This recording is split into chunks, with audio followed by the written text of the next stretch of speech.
ಈಗಾಗಲೇ BPL card ವಿಚಾರವಾಗಿ ಸರ್ಕಾರ ನಿಲುವನ್ನು ತೆಗೆದುಕೊಂಡಿದೆ. ಯಾವ್ಯಾವ ನಕಲಿ BPL ಕಾರ್ಡ್ ಇದೆಯಲ್ಲ ಅವೆಲ್ಲವನ್ನೂ ಕೂಡ ರದ್ದು ಮಾಡೋದಕ್ಕೆ ಸರ್ಕಾರ ಈಗಾಗಲೇ ಪ್ರಕ್ರಿಯೆಯನ್ನು ಆರಂಭ ಮಾಡಿದೆ. ಹೀಗಾಗಿ ಆಧಾರ್ ಕಾರ್ಡ್ ಜೋಡಣೆಯಾಗದಂಥ BPL ಕಾರ್ಡ್ಗಳು ಸಡನ್ ಆಗಿ ನೇರವಾಗಿ APL ಕಾರ್ಡ್ ಆಗುತ್ತೆ ಅನ್ನುವಂಥ ಮಾಹಿತಿ ಕೂಡ ಈಗಾಗಲೇ ಲಭ್ಯವಾಗ್ತಾ ಇದೆ. ಇದಕ್ಕೆ ಸಂಬಂಧಪಟ್ಟಂತೆ ಪ್ರಕ್ರಿಯೆಗಳು ಕೂಡ ಆಹಾರ ಮತ್ತು ನಾಗರಿಕ ಸೇವಾ ಇಲಾಖೆಯಿಂದಲೂ ಕೂಡ ಆರಂಭವಾಗಿದೆ. ಇದರಲ್ಲಿ ಅತ್ಯಂತ ಪ್ರಮುಖವಾಗಿ ಹಲವು ಜಿಲ್ಲೆಗಳಲ್ಲಿ BPL ಕಾರ್ಡ್ದಾರರಿಗೆ ಆಘಾತ ಆಗಿದೆ. BPL ಇದ್ದವರು ರಾತ್ರಿ ಬೆಳಗಾಗುವವರೆಗೆ APL ಕಾರ್ಡ್ ಆಗಿ ಈಗಾಗಲೇ ಅಪ್ಡೇಟ್ ಆಗಿದೆ. ಇನ್ನು ಆದಾಯ ತೆರಿಗೆ ಪಾವತಿಸುವವರ BPL ಕಾರ್ಡ್ ಕೂಡ ರದ್ದಾಗಿದೆ. ಇದ್ರ ಜೊತೆಗೆ ಬಿಗ್ ಬ್ರೇಕಿಂಗ್ ನ್ಯೂಸ್ ಬರ್ತಾ ಇದೆ. BPL ಅಲ್ಲದೆ ಇರೋರನ್ನ APL ಮಾಡಿದೆ. ಯಾರು BPL ಕಾರ್ಡ್ ಅಲ್ಲ ಅಂಥವ್ರನ್ನ APL ಮಾಡಲಾಗಿದೆ. ಪರಿಷ್ಕರಣೆ ಮಾಡಿದಾಗ ನಾವು APL ಮಾಡಿದ್ದೇವೆ ಅಂದರೆ ಈಗಾಗಲೇ ಪರಿಷ್ಕರಣೆ ಮಾಡ್ತಾ ಇದ್ದೀವಿ, ಅರ್ಹರನ್ನ BPL ಕಾರ್ಡ್ನಿಂದ ತೆಗೆಯಲ್ಲ ಅನ್ನುವಂಥ ಮಾತನ್ನು KH ಮುನಿಯಪ್ಪ ಮಂಗಳೂರಿನಲ್ಲಿ ಹೇಳಿಕೆ ಕೊಟ್ಟಿದ್ದಾರೆ.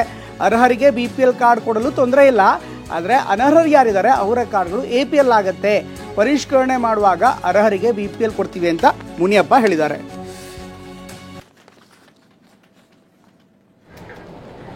ಆಂಧ್ರ ಆಗ್ಬೋದು, ತೆಲಂಗಾಣ ಆಗ್ಬೋದು, ಕೇರಳ ಆಗ್ಬೋದು, ಕರ್ನಾಟಕದಲ್ಲಿ ಅತಿ ಹೆಚ್ಚು ಕಾರ್ಡ್ಗಳಿದೆ.